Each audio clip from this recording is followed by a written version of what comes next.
ಮಕ್ಕಳ ಒಂದು ನಿಮಿಷ. ನನ್ನ ಹೆಸರು ರಂಗಸ್ವಾಮಿ ಅಂತ.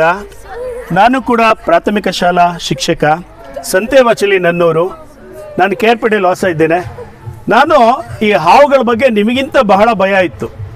ನಮ್ಮ ಮನೆ ಹತ್ರ ಸಿಕ್ಕಾಬಟ್ಟೆ ಹಾವಿದ್ದು ತುಂಬ ಭಯ ಆಗೋದು. ನಾವು ಮನೆ ಕಟ್ಬಿಟ್ವಲ್ಲಪ್ಪ ಹಿಂಗೆ ಹೊರಗಡೆ ಅಂತ. ನನ್ನ ಗೆಳೆಯ ಹಾವು ಕಡುತ್ತಿರೋದಾಗ ಈ ಹಾವುಗಳ ಬಗ್ಗೆ ಒಂದಷ್ಟು ಅಧ್ಯಯನವನ್ನು ಮಾಡಿ ಹಾವುಗಳನ್ನ ಹೇಗೆ ಹಿಡಿಬೇಕು, ಅವುಗಳನ್ನ ಯಾಕೆ ರಕ್ಷಣೆ ಮಾಡಬೇಕು ಅಂತ ನೋಡಿ. ಇದು ಕ್ಯಾರೆ ಹಾವು. ಈ ಕ್ಯಾರೆ ಹಾವು ಎರಡಿದ್ದಾವೆ, ಇನ್ನೂ ಒಂದು ಸಂದಿಲಿದೆ. ನಾವು ಕೂಡ BO ಸರ್ ಹೇಳಿದ್ದಕ್ಕೋಸ್ಕರ ಬಂದಿದ್ದೇವೆ. ನಿಮ್ಗಳಿಗೋಸ್ಕರ ಕಟ್ ಮಾಡಿ ಮೇಡಮ್, ಕಟ್ ಮಾಡಿ ಅವ್ರದ್ದು ಅದು ಬಂದುಬಿಡಲಿ. ತಂಗಿಯವರು ಹಾವುಗಳನ್ನು ಹಿಡಿದು ಸುಮಾರು ಸಾವಿರಾರು ಹಾವುಗಳನ್ನ ಹಿಡಿದು ರಕ್ಷಣೆ ಮಾಡಿದ್ದಾರೆ. ನನ್ನ ಹೆಸರು ರಂಗಸ್ವಾಮಿ ಅಂತ. ನಾನು ಸಂತೆವಾಚಲಿ. ನಾನು ಕೂಡ 31 ವರ್ಷ ನನ್ನ ಶಿಕ್ಷಕನಾಗಿ ಸೇವೆ ಸಲ್ಲಿಸಿದ್ದೇನೆ. ನಮಗೆ ಇವತ್ತು ನಮ್ಮ BO ಸಾಹೇಬ್ರು ಹೇಳೋದಕ್ಕೋಸ್ಕರ ಹಾವು ಬಂದಿದೆ ಸರ್ ಅಂತ ಹೇಳಿದ್ರು. ನಾವು ನಾಗರಾವ್ ಅಂತ ತಿಳ್ಕೊಬಿಟ್ಟಿದ್ದೋ, ಬಟ್ ಇವು ಬೆದೆ ಹಾವು. ಈ ಸಮಯ ಅಂದರೆ ಗಂಡು ಹೆಣ್ಣನ್ನು ಸೇರುವಂಥ ಬೆದೆ ಅಂತ ಬರುತ್ತಲ್ಲ, ಆ ಒಂದು ಸಂದರ್ಭದಲ್ಲಿ ಹಾವುಗಳು ಸೇರ್ತವೆ. ಮತ್ತು ಪೊರೆಯನ್ನು ಕಳಕ್ತಾ ಇದ್ದಾವೆ ಎರಡು ಹಾವು. ಇಲ್ಲಿ ಒಂದು ಗಂಡಿದೆ, ಒಂದು ಹೆಣ್ಣಿದೆ ನೋಡಿ. ಇದೈತಲ್ಲ, ಇದು ಹೆಣ್ಣು. ಇದು ಕೆಂಪಿಲ್ಲ ನೋಡಿ ಜಾಸ್ತಿ. ಇದು ನೋಡಿ ಜಾಸ್ತಿ ಕಪ್ಪು ಇರುತ್ತೆ ನೋಡಿ ಬಾಲ ಅಲ್ವಾ. ಇದು ಗಂಡು, ಇದು ಹೆಣ್ಣು. ಇವುಗಳು ನಮ್ಮಲ್ಲಿ ಇಡೀ ಭಾರತ ದೇಶದಲ್ಲಿ ಸುಮಾರು 200ಕ್ಕೂ ಹೆಚ್ಚು ಜಾತಿಯ ಹಾವುಗಳು ನಮಗೆ ಸಿಗ್ತವೆ. 2000ಕ್ಕೂ ಹೆಚ್ಚು ಜಾತಿಯ ಹಾವುಗಳಿದ್ದಾವೆ. ಅದರಲ್ಲಿ ಮುಖ್ಯವಾಗಿ ವಿಷಜಂತು ಹಾವುಗಳು ಮತ್ತು ವಿಷವಲ್ಲದ ಹಾವುಗಳು ಅಂತ ನಾವು 2 ಭಾಗಗಳನ್ನಾಗಿ ಮಾಡ್ತೇವೆ. ನಮ್ಮ ಕರ್ನಾಟಕ ನಮ್ಮ ಭಾಗದಲ್ಲಿ 4 ವಿಷಜಂತು ಹಾವುಗಳಿದ್ದಾವೆ. ನೀವು ಕೋಬ್ರಾ ಅಂತ ಕೇಳಿದ್ದೀರಾ, ಕಿಂಗ್ ಕೋಬ್ರಾ. ಪಶ್ಚಿಮ ಘಟ್ಟಗಳಲ್ಲಿ ನಾವು ಮಲೆನಾಡು ಪ್ರದೇಶ ಹೋಗ್ತೀವಲ್ಲ, ಆಗುಂಬೆ ಈ ಕಡೆ ಪ್ರದೇಶಗಳಲ್ಲಿ ಈ ಕಾಳಿಂಗ್ ಸರ್ಪ ಇರುತ್ತೆ. ಆದರೆ ನಮ್ಮ ಭಾಗದಲ್ಲಿ ಇಲ್ಲ ಅಲ್ವಾ, ಕಪ್ಪುಗಿರ್ತದೆ. ಸುಮಾರು 10 ಅಡಿ 12 ಅಡಿವರೆಗೂ ಇರ್ತಕ್ಕಂಥ ಕಾಳಿಂಗ್ ಸರ್ಪಗಳಿದ್ದಾವೆ. ಅವುಗಳು ಇಡೀ ಇಲ್ಲಿವರೆಗೆ ಆ ವಿಶ್ವದಲ್ಲಿ 6 ಜನ ಕಚ್ಚಿ ಸತ್ತಿರೋದು. ಮನುಷ್ಯನ ಇದಿದ್ರೆ ಅವು ಏನು ಮಾಡ್ತವೆ ಅಂದರೆ ಸಮೀಪ ಬರಲ್ಲ ಅಲ್ವಾ. ಅದು ಬಿಟ್ಟರೆ ನಾಗರಾವು ನೀವು ನೋಡಿದ್ದೀರಲ್ವ, ನಾಗರಾವು ನಮ್ಮ ಭಾಗದಲ್ಲೆಲ್ಲ ಇದೆ. ಈ ನಾಗರಾವು ಅದಲ್ಲದೆ ಕಪ್ಪಗೆ ಸುಮಾರು ಒಂದು 3 ಅಡಿ 4 ಅಡಿ ರಾತ್ರಿ ಹೊತ್ತಲ್ಲಿ ಕಪ್ಪಗಿರುತ್ತೆ. ವೈಟ್ ಗೀಟ್ ಇರುತ್ತೆ. ಕಡಂಬ ಹಾವು ಅಂತೇವೆ, ಇಂಗ್ಲೀಷಲ್ಲಿ ಕ್ರೈಟ್ ಅಂತ ಕರಿತೇವೆ. ಅದು ವಿಷ ಹಾವು. ಇನ್ನು ಮಂಡ್ಲದ ಹಾವಲ್ಲಿ 2 ರೀತಿ ಬರುತ್ತೆ. ಒಂದು ರೆಸಲ್ ವೈಪರ್ ಅಂದರೆ ನಿಮಗೆ ಕೊಳುಕು ಮಂಡಲ ಅಂತ ಕರಿತೇವೆ. ಇನ್ನೊಂದು ವೈಪರ್ ಬರುತ್ತೆ, ಅದು ಉರಿ ಮಂಡಲ ಅಂತ ಬರುತ್ತೆ. ಈ 2 ಜಾತಿ, ಒಟ್ಟಾರೆ 4 ಜಾತಿಯ ಹಾವುಗಳು ವಿಷ ನಮಗೆ ಕಾಣ್ತವೆ. ಈ ಹಾವುಗಳು ಕಚ್ಚಿದ್ರೆ ನಾವು ಏನು ಮಾಡಬೇಕು ನೆಕ್ಸ್ಟು? ಈ ಮುಖ್ಯವಾಗಿ 4 ಜಾತಿಯ ಬಗ್ಗೆ ಹಾವುಗಳು ನಮ್ಮ ಪ್ರದೇಶದಲ್ಲಿ ಮಾತ್ರ 3 ಜಾತಿ ಹಾವುಗಳು. ಇನ್ನು ಹಸ್ರಾವ್ ಇದೆಯಲ್ಲ, ಸೆಮಿ ಪಾಯ್ಸನ್, ಮನುಷ್ಯ ಕಚ್ಚಿದ್ರೆ ಸಾಯಲ್ಲ. ಸಣ್ಣ ಇಲಿಗಳನ್ನು, ಸಣ್ಣ ಪಕ್ಷಿಗಳನ್ನು, ಇವುಗಳನ್ನು ಕಚ್ಚಿದ್ರೆ ಮಾತ್ರ ಸಾಯುವಂಥದ್ದು. ಆ ಥರ ಸೆಮಿ ಪಾಯ್ಸನ್ ಇರುತ್ತೆ, ಸ್ವಲ್ಪ ಪಾಯ್ಸನ್ ಇರುತ್ತೆ. ಪುಟ್ಟ ಪಕ್ಷಿಗಳು ಸಾಯುವಂಥದ್ದಕ್ಕೆ ಮಾತ್ರ ಅಂತ ಒಂದಷ್ಟು. ಆಮೇಲೆ ಇನ್ನೊಮ್ಮೆ ಕೆಲವೊಮ್ಮೆ ನಮಗೆ ತೋಳದ ಹಾವು, ವೂಲ್ಫ್ ಸ್ನೇಕ್ ಅಂತ ಬರುತ್ತೆ, ಅದು ವಿಷ ಇಲ್ಲ. ಮನೆ ಒಳಗಡೆ ಮತ್ತು ಹಟ್ಟಿಯಲ್ಲಿ ಅಲ್ಲಿ ಇಲ್ಲಿ. ಹೌದಾ, ಮಂಜನ ಹೋಗ್ತಾ ಇದ್ರೆಲ್ಲ ಥ್ಯಾಂಕ್ಸ್ ಹೇಳ್ಬಿಡಿ. ನೋಡಿ, ಅವರು ಒಂದು ಸೇವೆ, ಬೇರೆಯವರೆಲ್ಲ ದುಡ್ಡು ಇಸ್ಕೊಳ್ತಾರೆ, ಸೇವೆ ಮಾಡ್ತಾರೆ. ಪಾಪ ಬಂದು ಅವ್ರು ಬಂದಿದ್ದಾರೆ ಅಂದರೆ ನಾನು ಬರ್ತಿರ್ಲಿಲ್ಲ, ಬಟ್ ಇಬ್ಬರು ಬಂದಿರೋದ್ರಿಂದ 2 ಹಾವು ಸಿಕ್ಕಿದ್ದಾವೆ. ಇರಲಿ. ಆಮೇಲೆ ನಮ್ಗೇನಾಗುತ್ತೆ, ಹೊಲ್ದ ಹತ್ರ ಹೋಗಿರ್ತೀರಾ, ಅಕಸ್ಮಾತ್ ನಿಮಗೂ ನಿಮ್ಮ ತಂದೆಯವ್ರಿಗೂ ಹಾವು ಕಚ್ಚಿಬಿಡುತ್ತೆ. ನೀವು ಹೇಳಿ, ಹಾವು ಯಾವ ಹಾವು? ವಿಷದ ಹಾವ. ಈ ಥರ ಕೇರೆ ಹಾವು ಕಚ್ಚಿದ್ರೆ ಪ್ರಾಬ್ಲಮ್ ಇಲ್ಲ.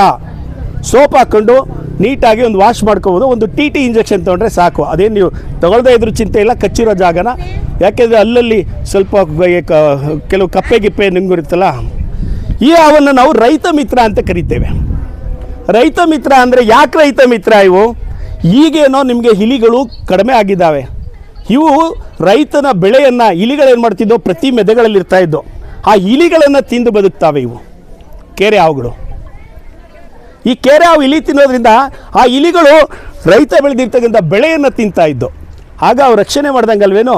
ರೈತನ ಸಾವಿರಾರು ಇಲಿಗಳನ್ನು ಇವು ತಿಂತಾ ಇದ್ದಾಗ ರೈತ ಬೆಳೆದಿರೋ ಬೆಳೆಗಳನ್ನು ರಕ್ಷಣೆ ಮಾಡ್ದಂಗಲ್ವಾ. ಹಾಗಾಗಿ ಇದನ್ನು ರೈತ ಮಿತ್ರ ಅಂತ ಕರಿತೇವೆ. ಇವಕ್ಕೆ ಒಂದು 12 ವರ್ಷ ಕೆಲವು ಜಾತಿಗಳಿಗೆ 8, 10, 12 ವರ್ಷಗಳ ಆಯಸ್ಸಿದೆ. ನಿಖರವಾಗಿ ಇಷ್ಟೇ ಅಂತಿಲ್ಲ, ಸರಾಸರಿ ಹೇಳ್ತಾ ಇರತಕ್ಕಂಥದ್ದು.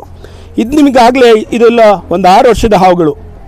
ಗಂಡು ಹೆಣ್ಣು ಒಟ್ಟಿಗೆ ಇಂಥ ಟೈಮಲ್ಲಿ ಮಾತ್ರ ಹೆಚ್ಚಾಗಿ ಸೇರ್ತವೆ. ಅಂದರೆ ಈ ಅತ್ತೆ ಚಿತ್ತೆ ಮಳೆ ಈ ಥರದಲ್ಲಿ ಹಾವುಗಳ ಸಂತತಿಗಳು ಇವು ಅಲ್ಲೇ ಉತ್ತದೊಳಗೆ ಅಲ್ಲೇ ಮಣ್ಣಿನ ಪಟ್ಟರೆ ಒಳಗೆಲ್ಲ ಮೊಟ್ಟೆ ಇಡ್ತವೆ. ಮತ್ತು ಮೇ ಮತ್ತು ಜೂನಲ್ಲೆಲ್ಲ ಮರಿಯನ್ನು ಹೊರ ಬರ್ತವೆ. ಏಪ್ರಿಲ್, ಮೇ, ಜೂನ್ಗಳಲ್ಲಿ ಮರಿಗಳು ಮೊಟ್ಟೆಯಿಂದ ಹೊಡೆದು ಬರ್ತವೆ. ಇವುಗಳನ್ನ ಸಾಯಿಸಬಾರ್ದು. ಯಾಕೆ ಸಾಯಿಸಬಾರ್ದು ನೋಡಿ, ಮಂಡ್ಲದ ಹಾವಿನ ವಿಷ ಇದೆಯಲ್ಲ, ಆ ವಿಷ ಲಕ್ಷಾಂತರ ರೂಪಾಯಿ ಬಾಳುತ್ತೆ. ಇವತ್ತು ಅದು ಚೈನಾ ದೇಶದಲ್ಲಿ ಹಾವುಗಳ ಸಾಕಾಣಿಕೆ ಮಾಡಿ ಆ ವಿಷವನ್ನು ಔಷಧಿಯ ರೂಪದಲ್ಲಿ, ಕೆಲವೊಮ್ಮೆ ಈ ಚರ್ಮ ವೈಟ್ ಆಗಬೇಕು, ಸ್ಕಿನ್ ಅಲರ್ಜಿ, ಇದಕ್ಕೆ ಆ್ಯಂಟಿವೆನಿಮ್ ಆಗಿ ಇದು ಮಾಡ್ತಾರೆ. ಈಗ ಹಾವು ಕಚ್ಚಿತು, ಹಾವು ಕಚ್ಚಿದ ತಕ್ಷಣ ನಾವು ಏನು ಮಾಡಬೇಕೀಗ? ಜಾಗೃತಿನ ಓಡಬಾರ್ದು. ಕಚ್ಬಿಡ್ತು ಅಂತ ಕಾಲಕ್ಕೆ ಕಚ್ಚಿದೆ ಅಂತ ಇಟ್ಕೊಳ್ಳಿ, ಇಲ್ಲಿಂದ ನಾವು ಓಡೋದಿಗೆ ಹಾವು ಕಚ್ಚಿದ ಅಂತ ಓಡ್ದು ಅಂತ ಇಟ್ಕೊಳ್ಳಿ, ರಕ್ತ ಸಂಚಾರ ವೇಗ ಆಗುತ್ತೆ, ಹೃದಯದ ಬಡಿತ ಫಾಸ್ಟ್ ಆಗುತ್ತೆ.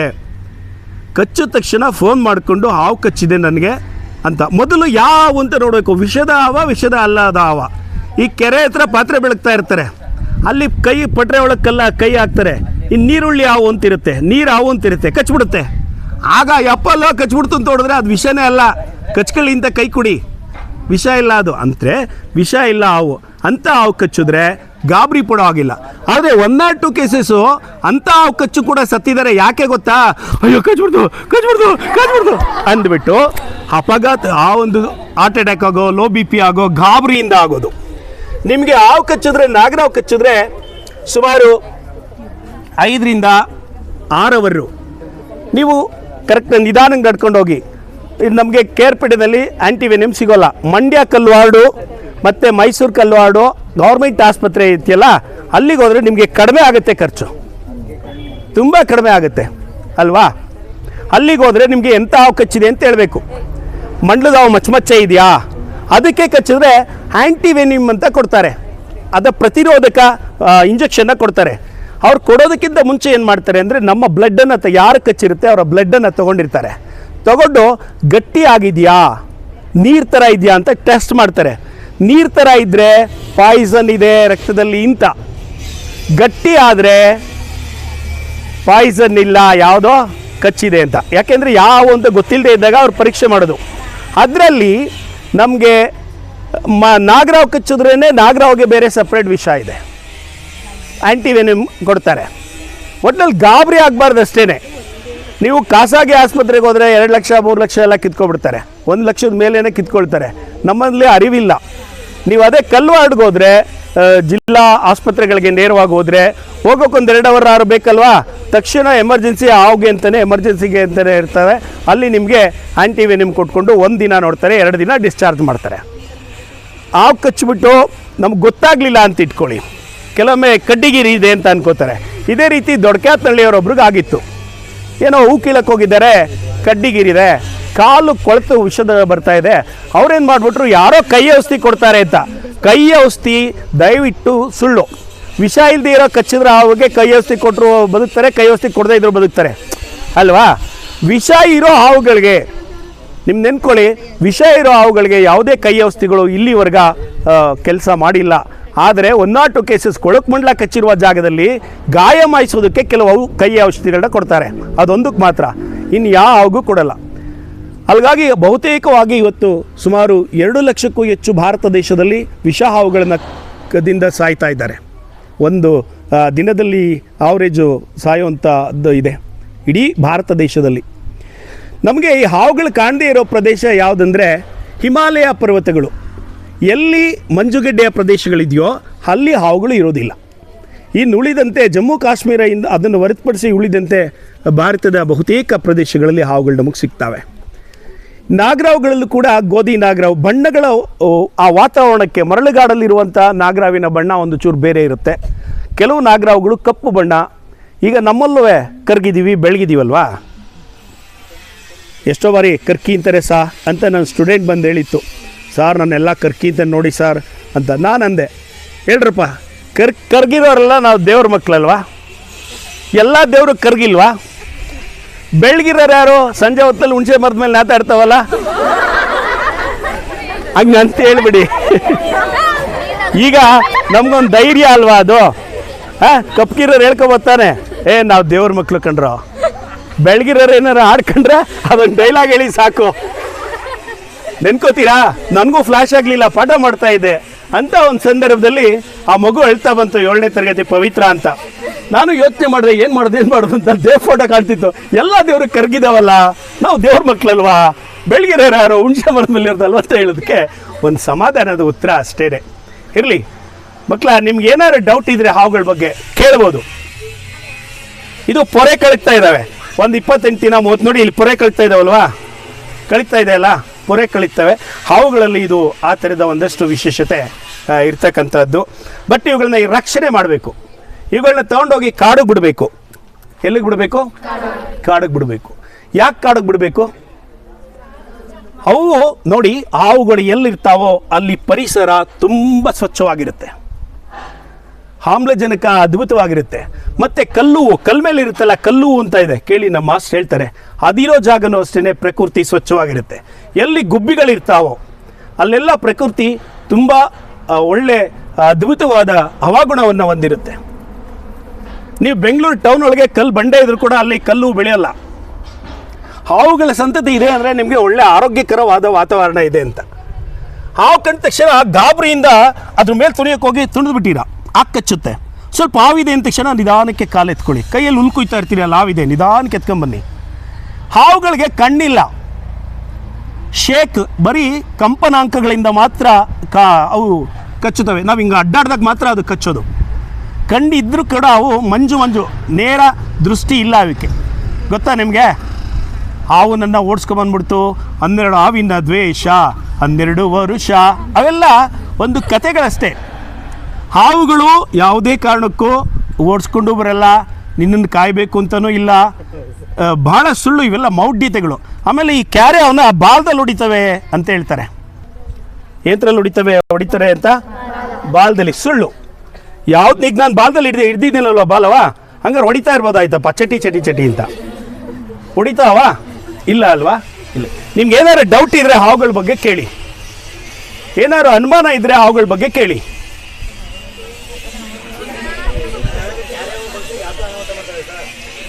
ಆ ಕಡೆ ಒಂದ್ಸರಿ ತೋರಿ. ನಿಮ್ಗೆ ಏನಾದ್ರು ಅನುಮಾನ ಇದ್ರೆ ಕ್ಯಾರೆ ಹಾವು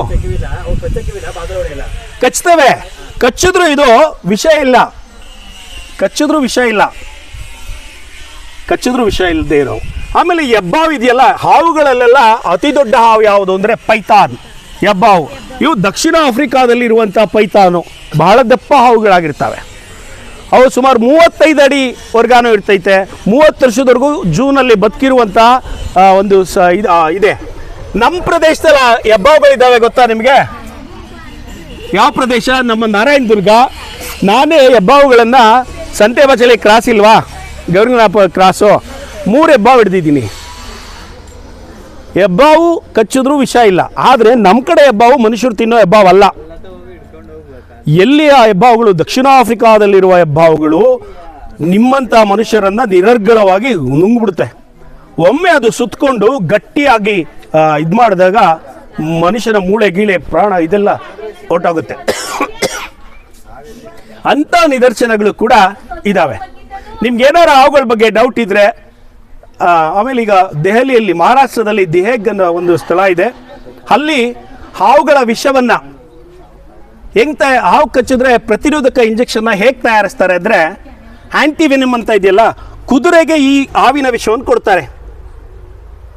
ಆ ಕುದುರೆ ರೆಸಿಸ್ಟೆಂಟ್ ಪವರ್ ಜಾಸ್ತಿ, ಅದರಿಂದ ಮತ್ತೆ ಆ್ಯಂಟಿವೆನಿಮ್ ಇಂಜೆಕ್ಷನ್ನ ತಯಾರಿಸಿ ಅದನ್ನು ಫ್ರೀಜರಲ್ಲಿ ಇಡ್ತಾರೆ.